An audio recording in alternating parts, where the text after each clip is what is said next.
Hi, everyone. Harry here to talk about a really big but seemingly really arcane Supreme Court case that was argued yesterday and augurs a revolution in the law. I think is not an overstatement. You know, many of the big cases from the Supreme Court are the ones that get our attention, have to do with prominent social issues in particular, like abortion. The Colorado case that's coming up, you know it's big when you start.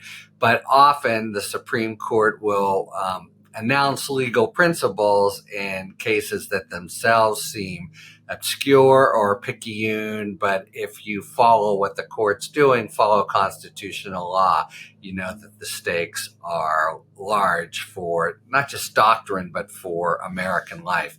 And man, this is really one. This has to do with administrative law. It has been a canon of administrative law for over a generation that when an administrative agency, all the alphabet soup institutions that kind of govern our lives where experts try to set out regulations, the FDA and the FCC and the SEC, the whole basket of them. What the court held in a very influential case, sort of hard to overstate its influence, that when an agency has a regulation that is ambiguous, as long as it makes a reasonable interpretation of that regulation, the courts should defer to it and not try to, ask themselves what's the better way of doing it. In practice, what this means is that experts who are basically civil servants remain on the job as administrations come and administrations go, do control quite a lot about, what happens in Americans' lives. From some conservative point of view, this is the nanny state and the control by unrepresentative people in Washington, D.C. Of course, the unrepresentative claim, they're certainly more representative or responsive are these agencies than federal courts. And that matters a lot, as I'll explain in just a moment. But they go with the administration. They stay, and the civil servants in them that do the job and are there because of their expertise remain. But a new executive branch administration that is empowered to enact its own priorities does have some control over what they do, and that means that you can exercise some political accountability by the old-fashioned way of voting against the administration. But it's a very, very big part of American life. Basically, from the New Deal, there have been some conservatives who have chafed at it as a matter of constitutional structure. Who are these agencies and what are they doing? They're not one of the three branches of government. They're like a fourth branch.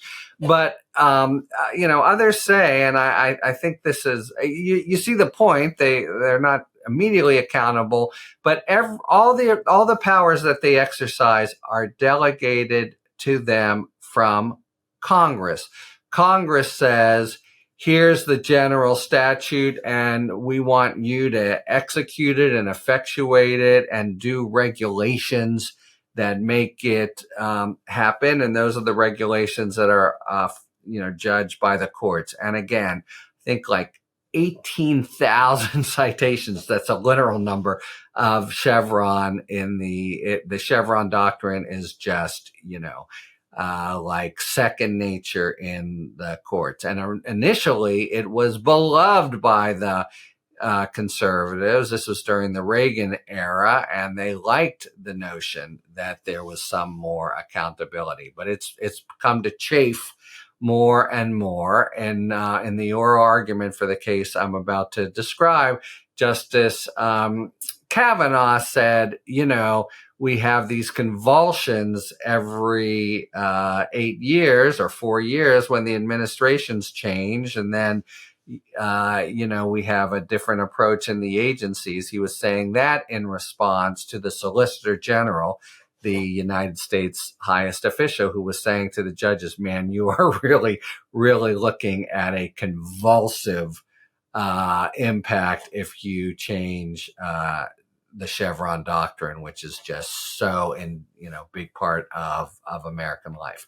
Okay, now, so the case, it's kind of a lovely example of how little things can come to be stand for such important principles in the Supreme Court. It is brought by owners of herring boats, little family-owned owners who, according to the interpretation of a regulation by the Marine Service, there have to be observers on the boats, and their interpretation is the herring boat owners have to pay the $700 that it costs to have the observers on the boat. And so the question is, the question is under governing law, was that a reasonable interpretation of the regulation in question? In other words, under Chevron, courts defer; they don't try to give new interpretations. That's the question there now, but it immediately expanded to the whole sort of Chevron regime.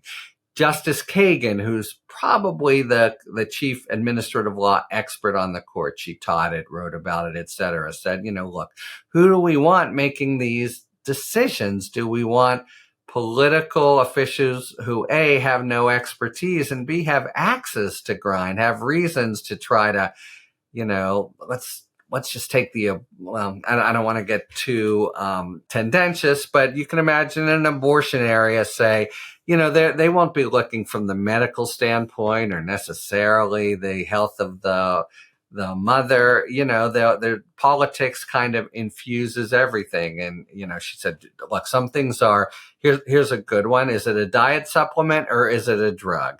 Who do you want deciding that? Your, state, your Congress or a governor or a judge, or do you want an expert there to do it? Gorsuch on the other side, and this is something that's a clear sort of, along with the overturning of Roe v. Wade, this is like an agenda item that if they do it, and I think they probably will just generate hosannas in the next Federalist Society conference. Just a big thrill will run through the crowd. Gorsuch says he's worried that judges, there's a point here. It's all such complicated regulatory agency stuff. They just defer, they just take it on themselves to defer. A little side note here, this so-called major questions doctrine that you may have heard about, that the Supreme Court has deployed a couple times.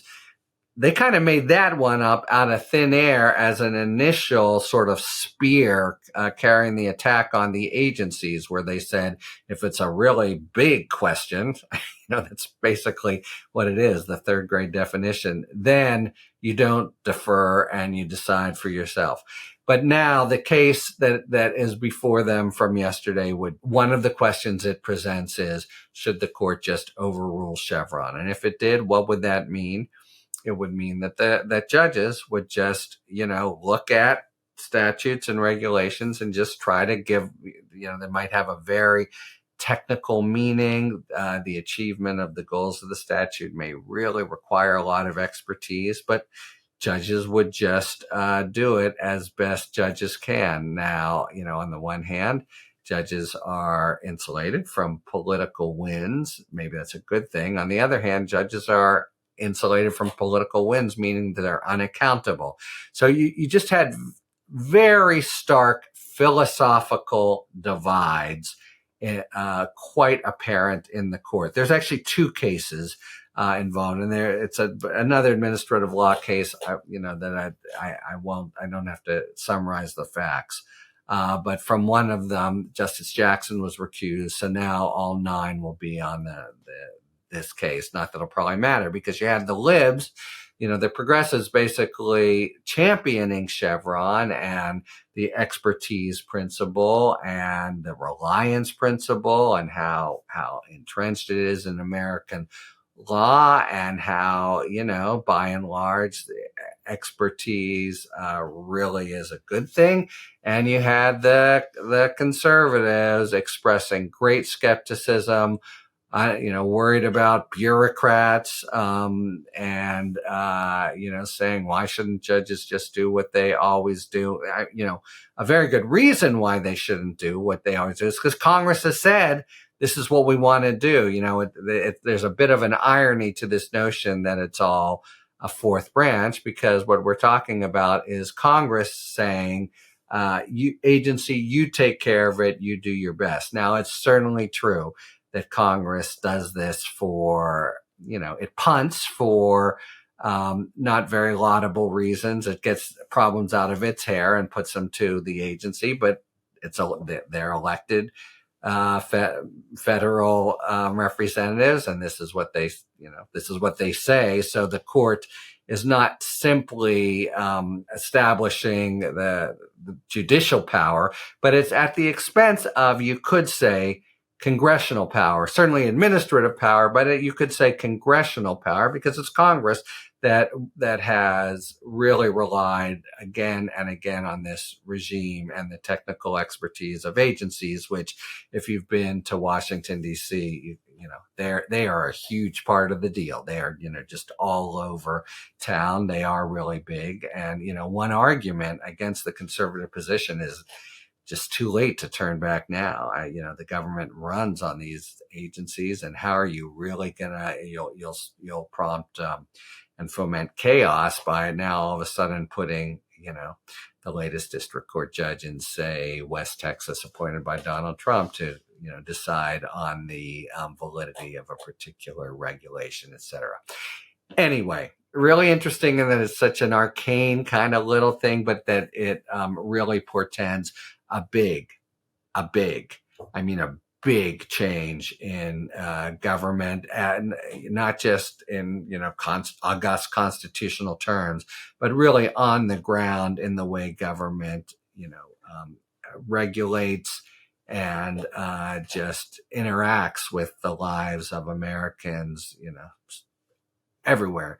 The grocery store, and the FDA, and all kinds of health, just everywhere you turn. The regime for doing that may indeed be replaced by one in which the experts are, if it's the judges won't completely substitute their own judgment, they just won't defer any longer. So it wouldn't be a question of reasonableness. They'll just be saying, what they'll be calling the balls and strikes, not saying, close enough for government work. So there would be a very big change indeed for the administrative state, and another big item on the conservative agenda that made people jump for joy when Trump was able to make his 3 appointments to the court. So probably we're talking June when it comes out, and it's clearly, we know where the progressives are. There are 5 votes and even 6 votes calling an end to the Chevron era. Most observers who were at the court yesterday thought yes, and that's going to be a monumental opinion if and when it comes down. Talk to you later. Thanks for tuning in. If you enjoyed this video and other Talking Feds content, please take a second to like and subscribe. Talk to you later.